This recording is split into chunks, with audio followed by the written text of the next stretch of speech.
Hey, welcome again to our second segment. And today I'm really, really happy to bring to the show our new Planning and Zoning Director, Andrew Grespe. And Andrew, I want you to introduce yourself to the public here for the first time on the television here, and tell them a little bit about your background.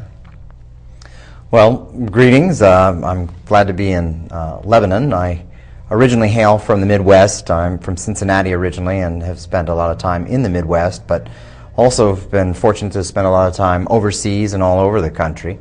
I've been able to see a lot of really neat things in Europe and in Asia and in Latin America, as well as wonderful things going on in the rest of the country. And in fact, I came from more of a technical background, having a PhD in engineering and doing more planning and engineering for heavy industry. And I've subsequently been bitten by the bug of sustainable development, and so my great. Diverse experiences worked very well in helping me see multiple sides to how cities operate and operate more efficiently and more effectively, but also how we can interface better with different parts of development and different parts of the city. That's great. I was harassing our great corporal in the earlier segment about being a linguist. and so you have a little bit of that touch of linguistics in you, I know. What is that? Well, I speak French fluently and Spanish to a slightly lesser extent. I also speak little bits of other languages. I did study linguistics at the University of Michigan as one of my degrees. Great. That's great. Yeah. Is that actually on the application? Are you a linguist or you can't work for the city? Yeah, just clearly, we're only hiring linguists in the city of Lebanon. So if you're not a linguist, you can't get a job for us. That's totally not true. I told Andrew to take us a little bit, newly arrived, he's been here a couple of weeks. I've only been here 6 months. We're both kind of new at this. We're learning Lebanon, and I have my impressions of Lebanon. And of course, I have I'm early love affair with Lebanon, and I like it a lot. Why don't you just make a few comments on your first impressions and how's things going for you and as you're getting your feet wet? Well, it's a beautiful place. Absolutely gorgeous. The lovely hills. It's doing well, which is a nice change because a lot of the country is struggling, and yet I think some of the foresight and some of the structure of Lebanon has really allowed it to thrive, and maybe that's a lesson for many to learn, that it really takes a lot of years to get the right things in place to help you thrive. So it's a beautiful place, and I'm very interested in their curiosity and desire to have more sustainable development patterns, and I think that's wonderful. It's also really nice structurally. It's a city of neighborhoods, and these neighborhoods are each wonderful and distinct. Some are more historic. Some have more sort of a newer vibrancy, but they can all learn from each other, and they're all kind of connected. And you have this wonderful pattern of connections.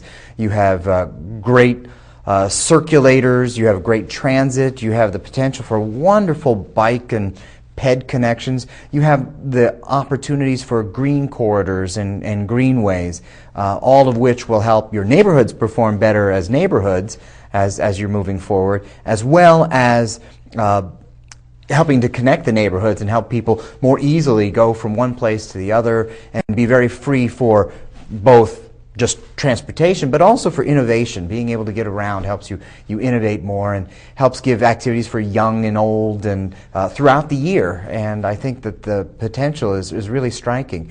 You're also very interested in sustainable energy, which is not just good for diminishing costs, although it's wonderful for that over time and helps stabilize things, but it also is an opportunity for businesses because you've got that greening aspect is a way to generate new innovative things, mix and match, maybe more traditional here, but with a more sustainable energy source is another opportunity for new businesses to thrive, as you've already seen in Lebanon. It's really, I concur. It's as a person just getting his feet wet myself.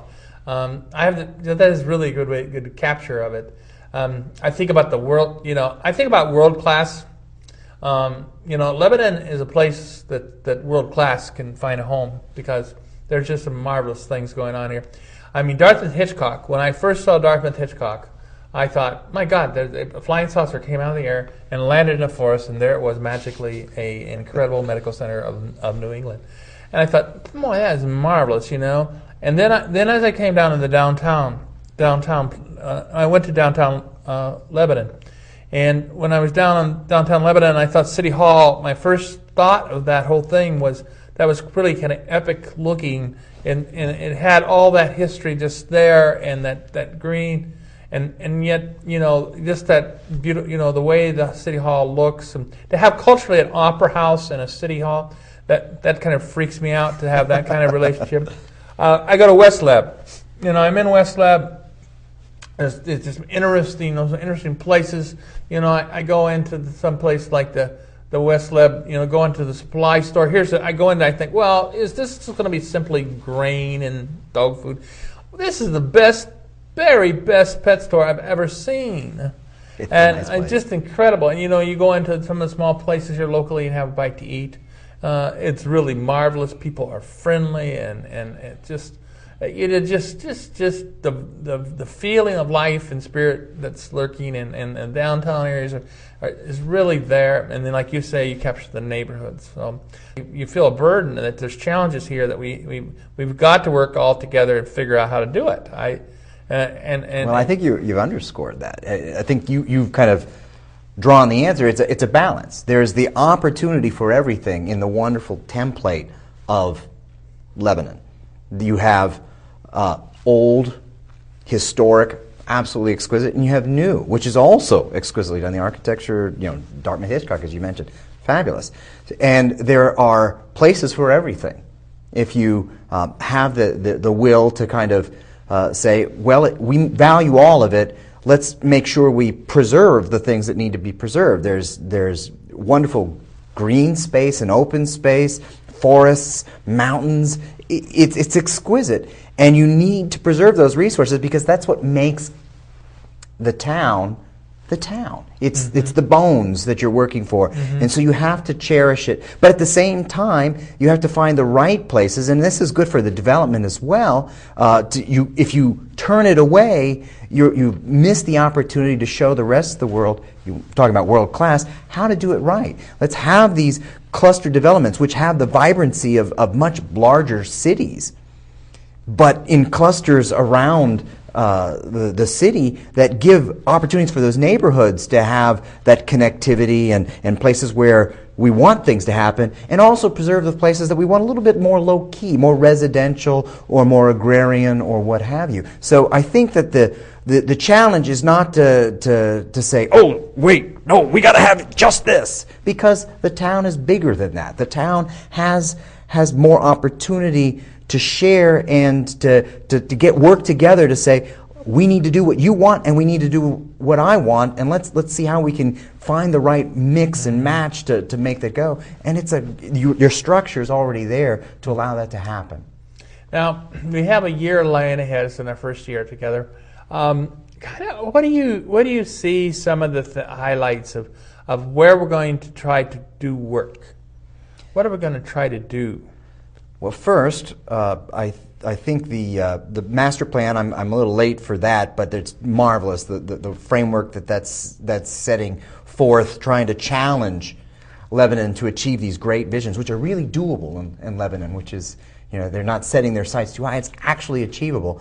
And then I think then the components of achieving that master vision is something that I hope to be working on and helping achieve that. So you've set out some worthy goals for land use, and so looking and revisiting zoning is always a challenge because people want this and that. But I think the newer tools will help balance that better than the traditional tools, which are a little bit cumbersome. It's like using a hammer to address everything in the past. So no wonder people didn't have the finesse and were worried about somebody coming with too broad a brush or too strong a sweep. So I think that the land use and the organizing this to say, hey, we can achieve more in finer grain and really please everybody, at least more, to the extent that it's possible. Yeah. And then the other urgent thing is the connections. I've heard a lot of people talking about transportation because it's been also done with the older tools, which are heavier more broad brush,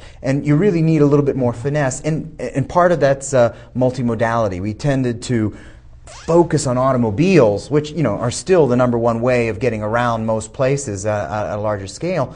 But every trip begins and ends with a pedestrian trip. I mean, there aren't any cars where we are here. There's not, and where most people interact with people, the cars aren't there. So at some point we have to get out of the car. We have to get off the bus. We have to get off the bike and see each other, and we have to make that whole trip. So if you're going to do that, to make a wonderful whole trip, you got to make a complete connection that involves not just cars. It involves bicycles, transit, pedestrians, freight. We talk about the mixed use of these vibrant neighborhoods. You have to bring the things that feed them. You've got stores. How are the stores going to get their goods to sell to you if you don't let the trucks in? So I think it's the balancing of that, and the same thing we were talking about nature. Nature has a role in that. Natural corridors are a part of those defining those neighborhoods too, and there's no reason. Yeah, because the neighborhood I live in, West Leb, and there was a bear that was in the neighborhood toward the spring, and then even I was mentioned here earlier that as late as last night I was coming back from the city council meeting and I had a near collision with a deer. If you ignore it, the other way to look at it is if you ignore that, then we're going to have more conflict with nature and with other areas. If we don't accommodate the people coming in, we don't accommodate the nature that's here in a proper way, then they're going to be in conflict, and you're going to have more bear accidents like the unfortunate one that had happened in Pennsylvania. Yes, that was a very, I think we all read about that. That was a very disastrous situation. There's been bear collisions. I think it is, and I think it's a part of kind of incumbent on all of us from just a holistic way of living in life is that we've got to reconcile all these different segments, because you start talking about, where we have the world of capital infrastructure, we've got the world of natural resources, we've got the world of people. That's right. And then we've got a world of economy, and we've got to reconcile all those things. I think you need to have conversations with Andrew.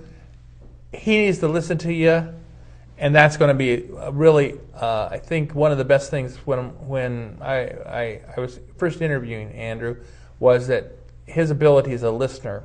I think listening to people in the conversation, I think that's what we got to take. We've got to have this civil conversation in areas of conflict.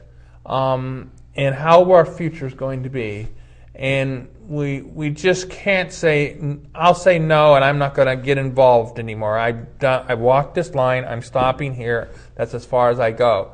You have to go all the way, and it has to be mutual. And we each have to, in our different roles here, and every role is equally important. We have to have these conversations, step up to the plate, talk. Don't create artificial boundaries. And I think all ships will rise is the idea, how all ships will rise. Now, here you are settling in this year. I know you're still in transition, and you're here with us, and we're so happy to have you. Then the rest of this year, what kind of things you think you'll be doing to get yourself settled in here to Lebanon? You've got a place to live. I got a place to live, finally. That's very cool. That's good. That's good. And piece at a time. Just trying to balance it. The life gets in the way. Yeah, one step ahead. I guess one of the things is that we know we're going to be doing short term and long term. We're going to do it simultaneously and concurrently. So while we're doing something short term, we're not going to lose track of what the long term is, and we're going to listen. And I think that's important. The master plan, by the way, for the members of the public,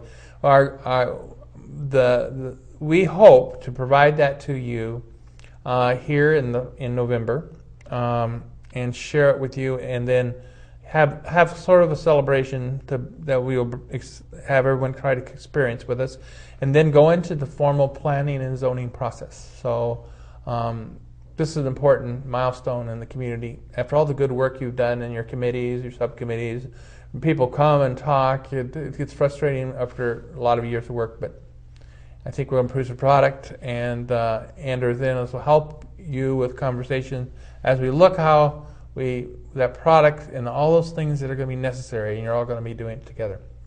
So I want to thank Andrew today. It's a good kickoff, and we look forward to the future here in Lebanon. It's one of the brightest places to be in terms of a future. So look forward to serving you more and the members of the community, and hope you all having a good day.